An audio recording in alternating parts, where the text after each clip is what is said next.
How to unlock trade ban from VAC banned CS2 account. In this very quick video, I'm gonna help you or provide you troubleshooting step for you to unlock trade ban from VAC banned CS2 account. Now everybody knows that this specific penalization from CS2 powered by Steam is actually permanent. So what you want to have to do from here, if you really did not do the thing, is to submit an appeal. And you just need to head straight into the CS tab or the customer support tab from CS2, and then you'll have this specific menu.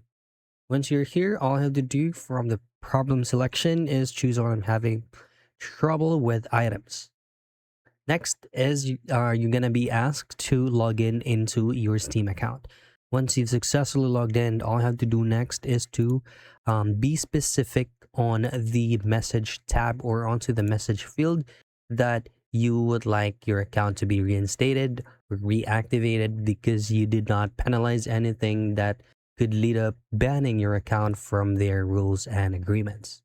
And that's it. You just need to wait for CS2 customer service to get back to you via your email address that you used to log in into your Steam account so that you will be given out a solid resolution. And that's how you unlock trade ban from VAC banned CS2 account.